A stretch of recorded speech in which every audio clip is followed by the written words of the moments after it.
Reading ஹேபிட்டை cultivate பண்ணணும்னு நினைக்கிறேன். இல்லைனா ஒரு காலத்தில் படிச்சுட்டு தான் இருந்தேன், இப்போ டச் விட்டு போயிடுச்சு, மறுபடியும் கண்டினியூ பண்ணலாம்னு நினைக்கிறேன். ஆனால் அட்டென்ஷன் ஸ்பேனே வந்துட்டு எனக்கு ரொம்ப அஃபெக்ட் ஆயிடுச்சு அப்படின்றவங்களுக்கு ஒரு சூப்பரான புக்கோட நான் வந்திருக்கேன்.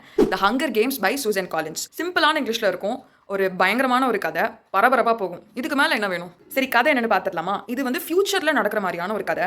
ஒரு அப்பகாலிப்டிக் ஈவெண்ட்டால் நிறைய பேர் வந்து அழிஞ்சு போயிடுறாங்க. நார்த் அமெரிக்காவே வந்துட்டு கிட்டத்தட்ட அழிஞ்சு போயிடுது. அதுக்கப்புறமா ஒரு புது அரசாங்கம் உருவாகுது.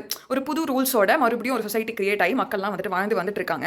ஆனால் அந்த அரசாங்கம் பார்த்தீங்கன்னா ரொம்ப மோசமாக நடந்துக்கிறாங்க. ரொம்ப டிக்டேட்டர்ஷிப் வந்துட்டு ஜாஸ்தியாக இருக்குது. ஸோ அதனால் அதுக்கு அகேன்ஸ்டாக அங்கே இருக்கிற சராசரியான மக்கள் வந்துட்டு அந்த அரசாங்கத்தை நம்ம வீழ்த்தணும் அப்படின்னு சொல்லிட்டு அவங்களுக்கு அகேன்ஸ்டாகவே போகிறாங்க. ஆனால் அந்த வாரில் கவர்மெண்ட் ஜெயிச்சிருது.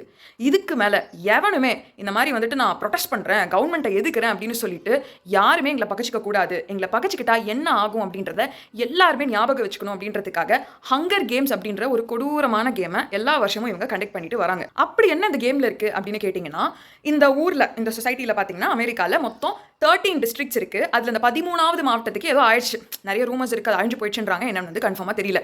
மீதி இருக்கிற இந்த 12 டிஸ்ட்ரிக்ட் ஒரு மாவட்டத்திலையும் ஒரு ஆணையும் ஒரு பெண்ணையும் குலுக்கல் முறையில் வந்து தேர்ந்தெடுக்கிறாங்க. மொத்தமாக 24 பேரை இதே மாதிரி சூஸ் பண்ணுறாங்க. இவங்க தான் வந்துட்டு இந்த கேமை விளையாட போகிற பிளேயர்ஸ். இவங்க எல்லாருமே இந்த நாவலில் ட்ரிபியூட்ஸ் அப்படின்னு சொல்கிறாங்க. இவங்களெல்லாம் என்ன பண்ணுவாங்க அப்படின்னா, ஒரு மிகப்பெரிய ஒரு ஏரியாவில் வந்து விட்டுருவாங்க. அது எப்படிப்பட்ட ஒரு ஏரியா வேணா இருக்கலாம். ஒரு வருஷமும் அவங்க சூஸ் பண்ணுற அந்த பிளேஸ் வந்துட்டு மாறும். ஒரு வருஷம் பாலைவனமாக இருக்கும், இன்னொரு வருஷம் காடாக இருக்கும். அந்த மாதிரி பிளேஸ் மாற்றிக்கிட்டே இருப்பாங்க. இந்த பிளேஸில் இந்த 24 பிளேஸுமே வந்து விட்டுறாங்க. ஒரு பிளேயருமே ஒரு ட்ரோன் கேமரா குட்டியாக வந்துட்டு இவங்களெல்லாம் வாட்ச் பண்ணிக்கிட்டே இருக்கும், இந்த பிக் பாஸ்ல வர மாதிரி. இவங்க எல்லாரும் இப்போ என்ன பண்ணணும் அப்படின்னா, ஒருத்தரை அடிச்சுக்கிட்டு சாகணும். அதுதான் கேமு. கடைசியாக யார் உயிரோடு இருக்காங்களோ அவங்க தான் இந்த கேமோட வெற்றியாளர். அவங்களுக்கு வந்து மெடலு, பணம் இதெல்லாம் கொடுத்து பயங்கரமாக கௌரவிப்பாங்க. இந்த மாதிரி ஒரு மோசமான கேமை எல்லா வருஷமும் இவங்க வந்து கண்டக்ட் பண்ணிக்கிட்டே வராங்க. இதுக்கான ரீசன், இது எவ்வளோ கொடூரமான கேமாக இருக்குது. ஆனாலும் இந்த கேமை நீங்கள் விளையாண்டு தான் ஆகணும். ஏன்னா நாங்கள் உங்களை விளையாட சொல்கிறோம். ஸோ நான் என்ன சொன்னாலும் நீ செய்யணும் அப்படின்ற ஒரு பொசிஷனில் நான் இருக்கேன். அவங்க என்ன சொன்னாலும் நம்ம கேட்கணும் அப்படின்ற பொசிஷனில் நீ இருக்க.